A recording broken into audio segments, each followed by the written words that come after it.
Life doesn't respond to hope. It doesn't bend to wishes. Life responds to bold decisions, daily disciplines, and the silent choices we make when no one's watching. Most people don't live 75 years. They live 1 year, 75 times, repeating the same thoughts, the same habits, the same excuses. And they call it a life. My mentor gave me a sentence that changed the entire trajectory of my life. He said, if you work hard on your job, you can make a living. But if you work hard on yourself, you can make a fortune. Now that hit me like a bolt of lightning. I had been doing it backward. I thought the paycheck came from working harder on the outside, more hours, more hustle, more grind. But I learned the real magic is in working harder on the inside. That's where the real fortune lives. Not just in your bank account, but in your spirit, your peace, your influence, your future. You see, your job will give you a living, yes, and that's fine, but your personal development, that gives you a lifestyle. And a lifestyle is what makes life rich, deep, and meaningful. You want your best year ever? Don't start with a new job, or a new boss, or a new opportunity. Start with a new you. Upgrade the thinker, and you upgrade the thoughts. Improve the engine, and the car runs smoother. Get better emotionally, spiritually, mentally, and the rest takes care of itself. Now, I'm not saying neglect your job. No, be excellent at what you do. But don't make the mistake I made early on, pouring all my energy into making a paycheck while my personal philosophy was weak, my disciplines were poor, and my mindset was full of weeds. It wasn't until I started reading the books, listening to the lessons, journaling my days, and reflecting on my thinking that my outer world began to change. It's not magic, but it is mysterious. When you change, everything else changes. I remember 1 year I committed to doing 1 hour of personal development every day, just 1 hour. I read, I listened, I wrote, I thought, and you know what happened? In less than 12 months, I was offered opportunities I never even knew existed. People started treating me differently. But the truth is, they didn't change. I did. And that made all the difference. I became more valuable. I communicated better. I handled pressure with more grace. And that translated into income, influence, and inner peace. People often ask me, what should I work on first? I say, work on your attitude, work on your habits, work on how you think about time, people, and problems. Work on being a better listener, a better planner, a better student. Learn to manage your emotions so they don't manage you. Learn to delay gratification because the prize. Work harder on building a strong foundation inside because everything you build out there will rest on that. The truth is simple. Success isn't something you pursue. It's something you attract by the person you become. So if you want a better year, become better. If you want more, become more. Because once you become the kind of person who deserves success, you won't have to chase it. It will come find you. Let me tell you something most people miss. Everyone's talking about goals. You hear it all the time. Set your goals, write them down, make them specific, make them measurable. And that's good. I believe in goals. But there's something even more important that gets overlooked far too often. Your personal philosophy.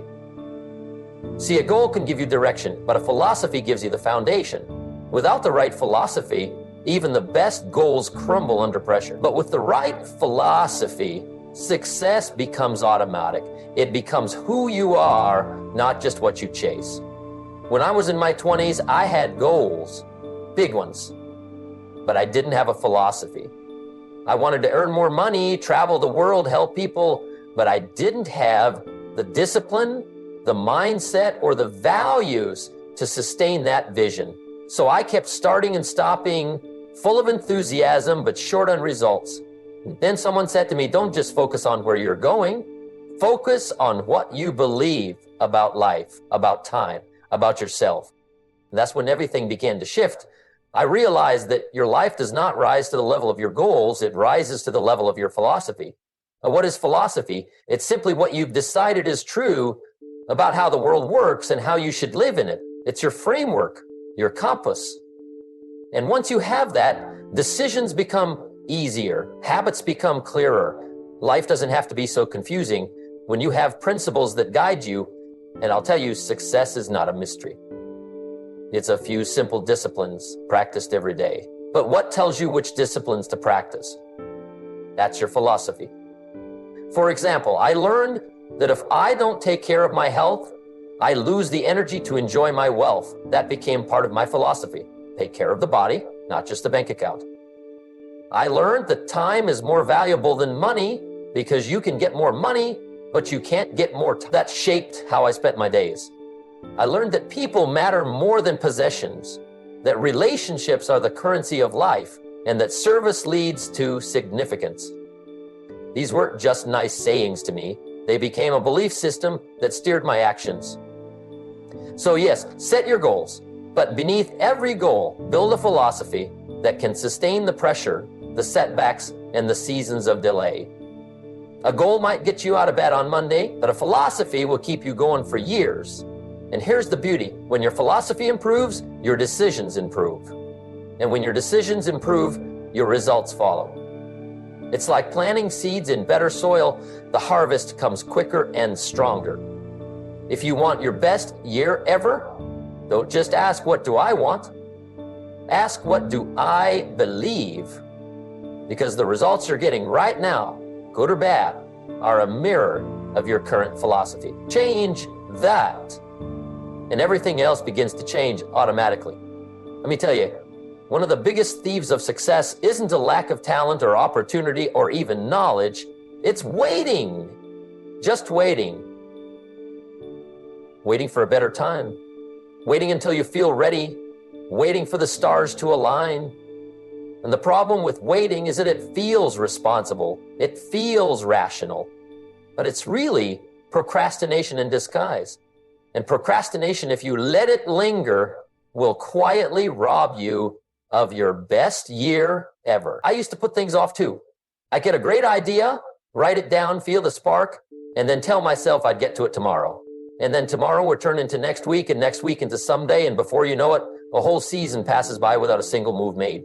That's the tragedy. The tragedy of a wasted life is not doing the wrong things, it's putting off the right ones. That means you treat every day like it costs you something, because it does. Time is not free. Time is a currency you can't refill.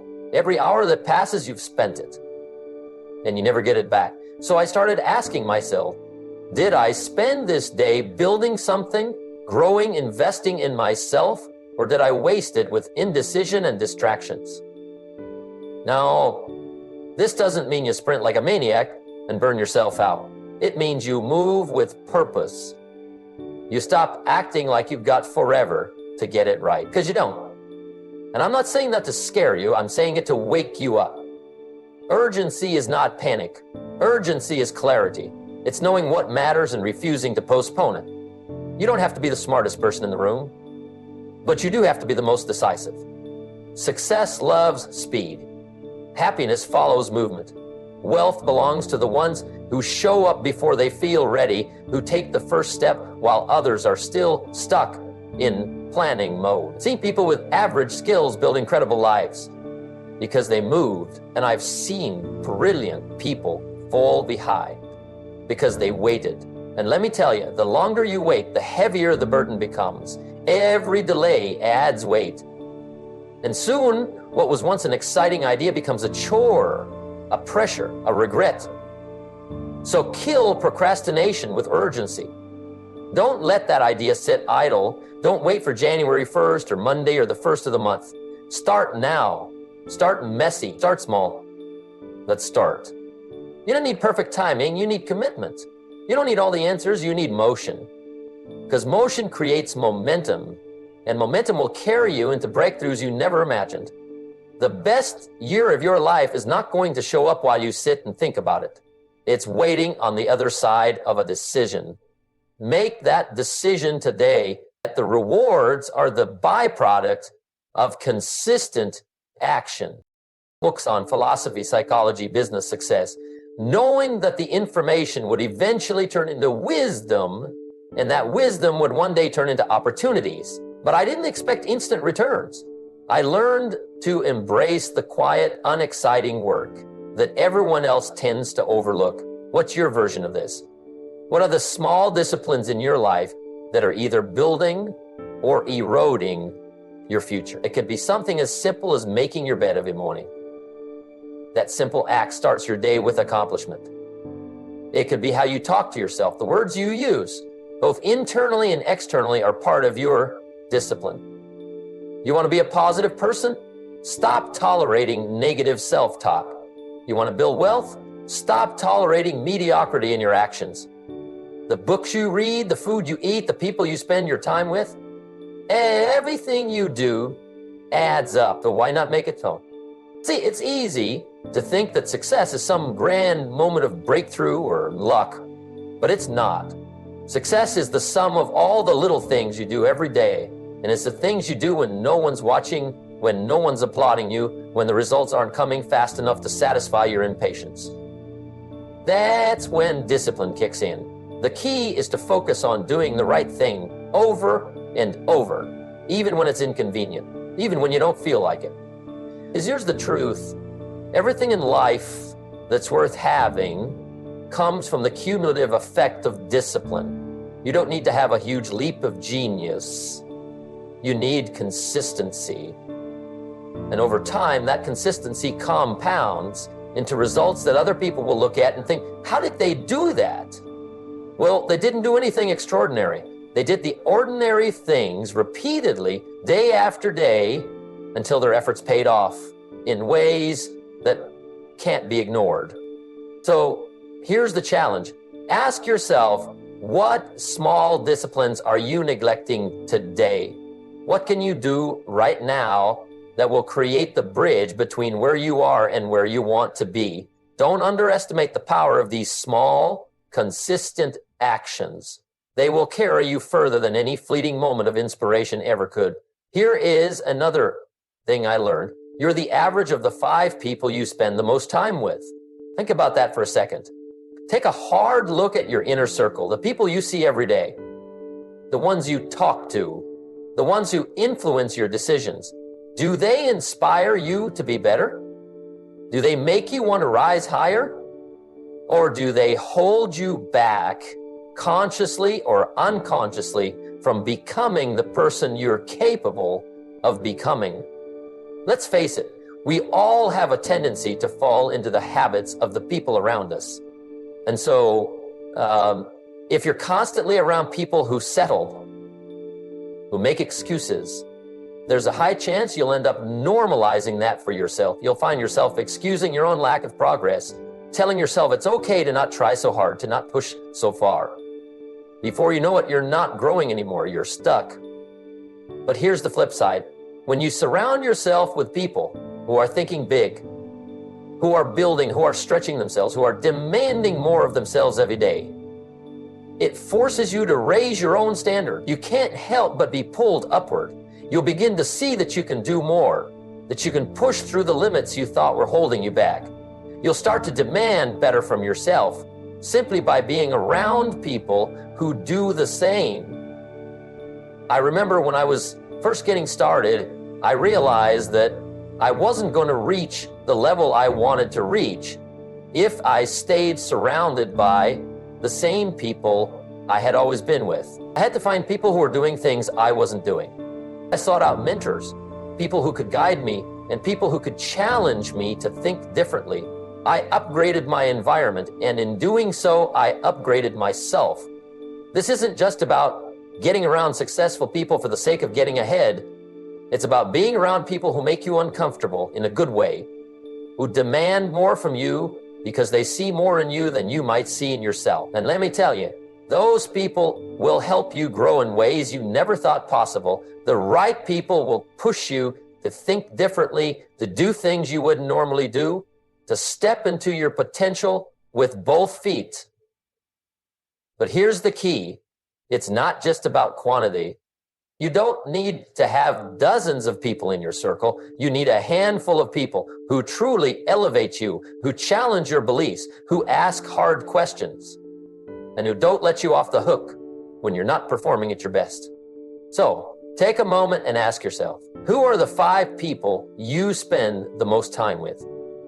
Are they helping you become the best version of yourself? Are they lifting you up or holding you back?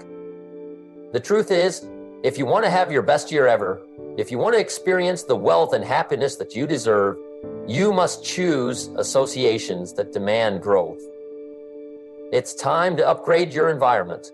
You have to make a conscious decision to be around people who force you to level up, to think bigger, to take risks, to take action. Because when you're around those kinds of people, something magical happens. You start to see the world differently, and you start to see yourself differently.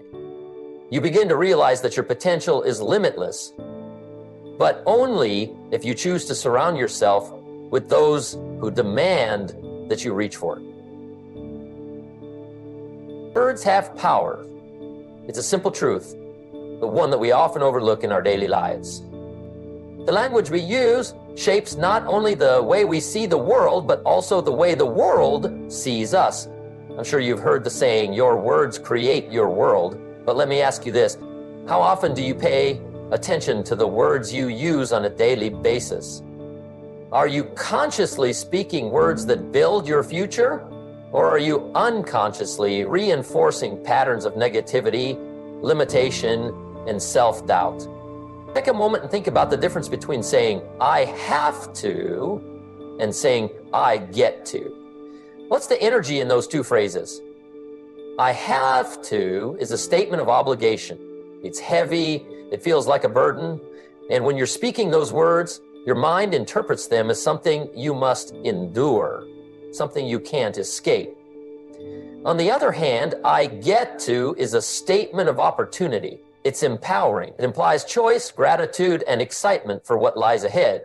I get to reframes the experience. It changes your perspective from being stuck in a situation to embracing a new possibility. I've seen this principle work wonders in my own life. When I started to shift my language, everything began to change. I realized that every time I said, I have to do this, or I have to do that, I was reinforcing a sense of powerlessness. I wasn't in control. I was a victim of circumstances. But when I began to say, I get to do this, I felt a sense of pride, responsibility, and ownership over my life. Suddenly, I wasn't a passive observer in my own story. I became an active participant, and that made all the difference. Now, let's talk about the language of success. The way you speak about your goals, your dreams, your challenges, it matters. When you speak positively about your aspirations, you are telling yourself and the world that you believe in your potential. You're declaring that success is not just something you want, but something you expect to achieve. On the other hand, if you speak negatively about your circumstances or your ability to succeed, you're reinforcing doubt.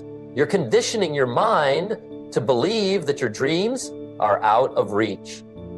This isn't just about affirmations or positive thinking, though those can certainly be powerful. It's about fundamentally shifting the way you communicate with yourself. Instead of saying, I can't do this, say, I haven't figured it out yet, but I will. Instead of saying, this is impossible, say, this is challenging, but I'm up for it. Instead of saying, I don't have time, say, I will make time. These small shifts in language create huge shifts in your mindset and ultimately in your reality. But language isn't just about what you say to yourself. It's about how you speak to others as well. How do you talk about your dreams, your goals, your progress? When you speak to others, are you speaking from a place of power and possibility or from a place of limitation? The language reflects your mindset. And your mindset shapes your actions. I've had the privilege of being around some incredible people throughout my life, people who achieved extraordinary things. And I can tell you that one common thread among them was the way they spoke. They spoke with clarity, with conviction, and with gratitude. They didn't complain about their challenges. They took responsibility for overcoming them. They didn't focus on what they lacked. They focused on what they had and what they could give. Their language reflected their commitment to growth, success, and happiness. So I challenge you today, pay attention to your words. Listen to the way you speak about yourself and your future. When you catch yourself using negative or limiting language, pause and reframe it. Instead of saying, I have to, say, I get to. Instead of complaining, turn your words into commitments.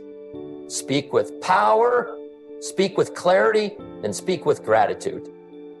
Because the words you use today will shape the person you become tomorrow.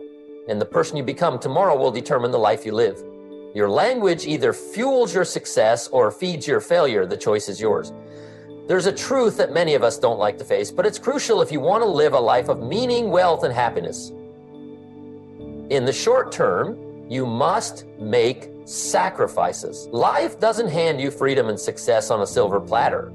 You can't expect to live like few people can later if you're not willing to do the hard work and make the tough choices now.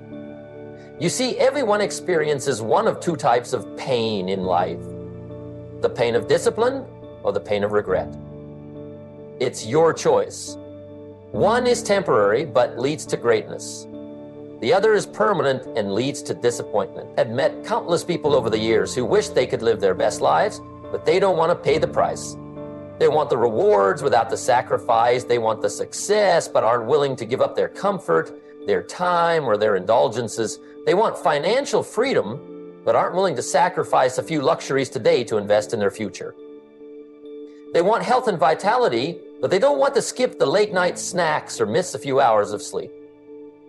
The problem is, you can't have it both ways. In the early stages of my journey, I had to make some hard choices. I had to sacrifice a lot of the things I enjoyed in order to build a better life for myself. I skipped the parties, not because I didn't want to have fun, but because I understood that fun could come later. I woke up early every morning, even when I was tired, because I knew that time was the most valuable thing I had. I invested in my growth, in my learning, in my relationships, while others were spending their time on things that didn't move them forward. That was the discipline I needed to develop. Let me tell you, the rewards weren't immediate. There were plenty of times when I felt like I was missing out, watching others live their lives while I was doing the work. But I kept reminding myself that the sacrifice I was making today would pay off later. And of course it did. The person I became, the discipline I built, and the wealth I created, none of it would have been possible without those early sacrifices. You see, sacrifice is the gateway to freedom. It might sound counterintuitive, but it's true. The more you give up in the short term, the unnecessary distractions, the indulgences, the comfort zones, the more you free yourself in the long term. You free yourself from the chains of mediocrity, from the weight of regret, from the prison of missed opportunities. Sacrifice opens the door to possibility. It gives you the chance to live a life that others can only dream of. But it's a choice. No one can make it for you. And you sacrifice now, you are investing in your future. You're investing in your happiness, your health, your wealth. The people who live the life most people dream of, they didn't get there by accident. They made sacrifices. They gave up things that didn't serve their goals. They said no to the distractions, to the easy paths, to the immediate pleasures. And because of that, they live in a way that few others ever will. So what sacrifices can you make today? What are the things you can give up in the short term so that you can live a better life later? Can you wake up an hour earlier to work on your goals? Can you skip a night out to invest time in building your future? Can you put aside some of your spending today so that you can start building real wealth for tomorrow? These may seem like small things, but remember, small sacrifices made consistently compound over time. And those small sacrifices will add up to a life of extraordinary freedom.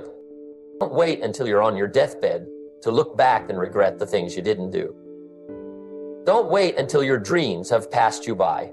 Make the sacrifices now. The pain of discipline may be hard today, but the pain of regret is far worse tomorrow. Choose the path that leads to greatness and choose it now.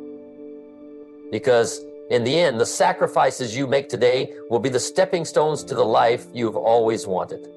Life doesn't just happen by chance. And if you want to make the most of it, you can't simply sit back and hope things will work out. You have to design it. You have to be intentional about where you're going. And that requires one thing: tracking your progress. You wouldn't run a business without tracking your numbers, would you? So why would you treat your life any differently? Think about it. What's the point of having goals if you're not keeping score? If you don't measure where you are, how do you know you're moving forward? How do you know if you're winning? If you want to create the best year of your life, you've got to treat your personal growth just like a business. You have to track your numbers, review your performance, and adjust your strategy when things aren't working. Let me tell you, there was a time in my life when I didn't track my progress, and it was one of the most frustrating periods I can remember. I worked hard, but I wasn't measuring my results. Didn't know if I was improving or stagnating, and worst of all, I couldn't figure out where I was making mistakes or missing opportunities. I would go month after month doing the same things, hoping for a breakthrough, but it never came. It wasn't until I started tracking my progress that everything began to change. I started keeping a daily journal, writing down my actions, my thoughts, my wins, and my losses. At the end of every week, I would review what I'd accomplished. At the end of every month, I'd look back and assess what worked and what didn't. And when something wasn't working, I didn't just keep doing it. I made adjustments. I would quickly change my approach, shift my focus, or refine my strategies until I started seeing results. This is the power of tracking your progress. It keeps you accountable.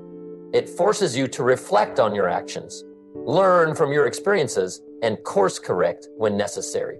And without this, you're just wandering in the dark, hoping to stumble upon success. But success doesn't come by accident. It comes through deliberate action, guided by constant reflection and adjustment.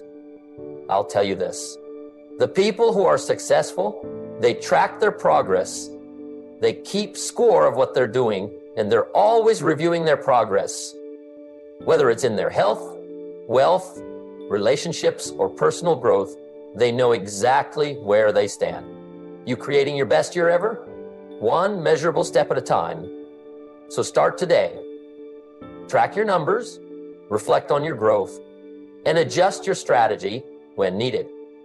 And in the end, you'll be amazed at how far you can go when you consistently measure, adjust, and improve.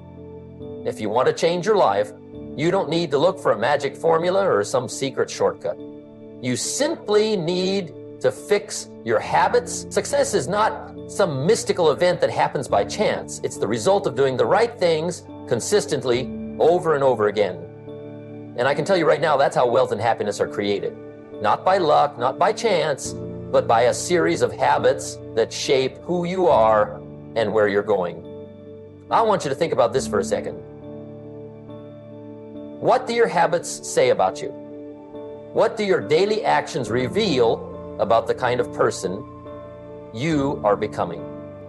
I focused on my physical health, reading, and personal development.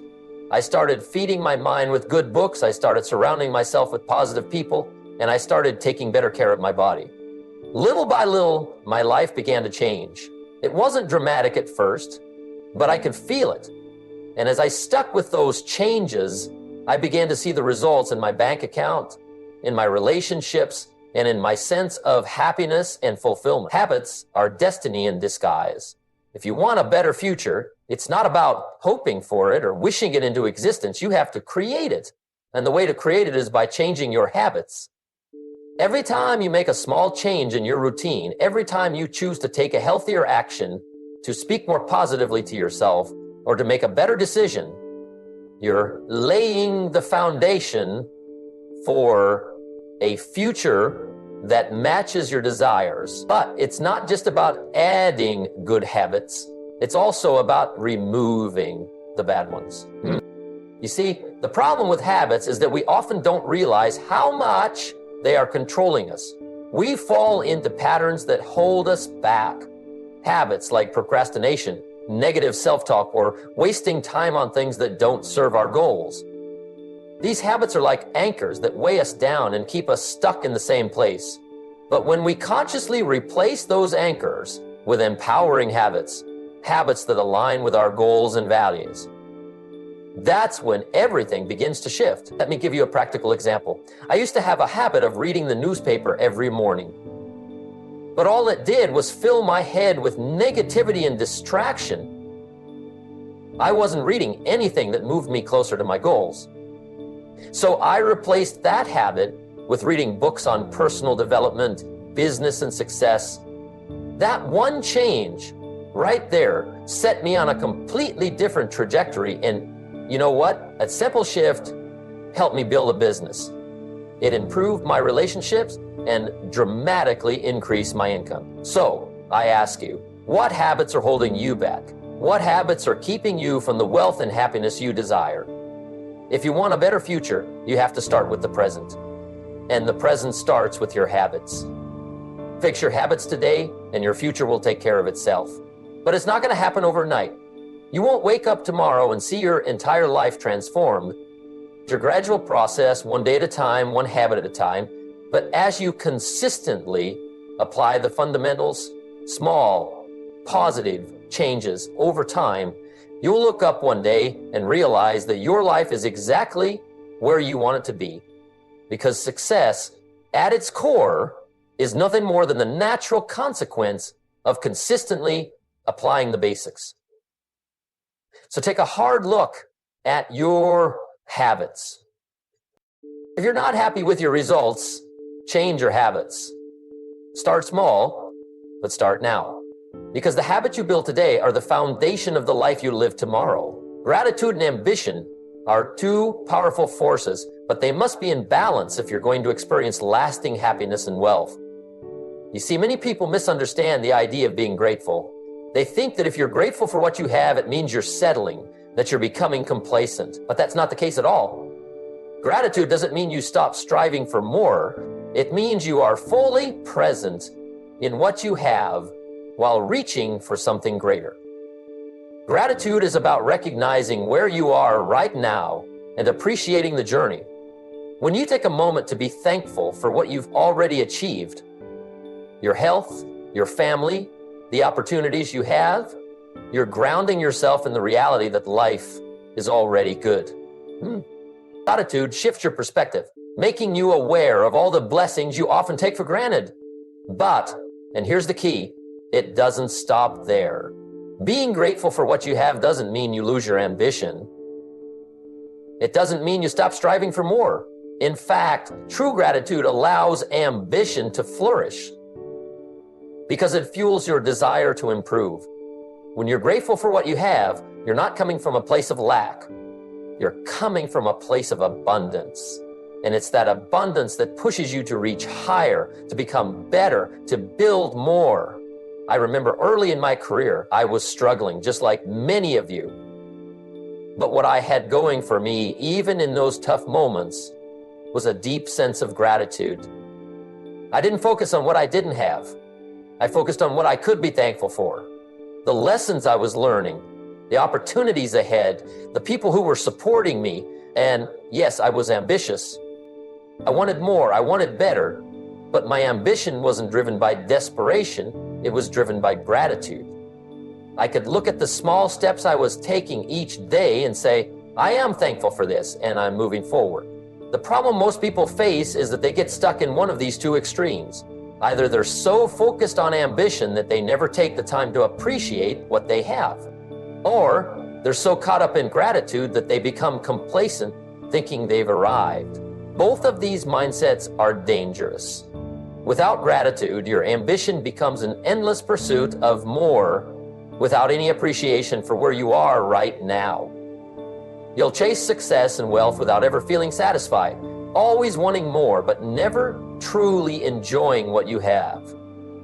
And that kind of mindset is exhausting.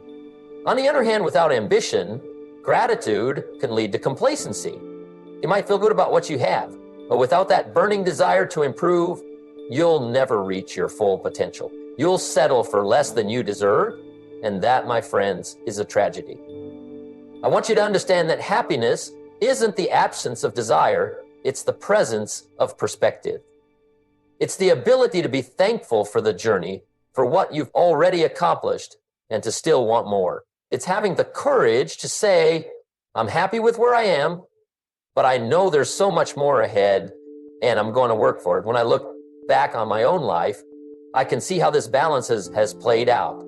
I've been grateful for the people who've helped me along the way, for the lessons I've learned, for the opportunities I've been given, but I've also stayed hungry, stayed ambitious.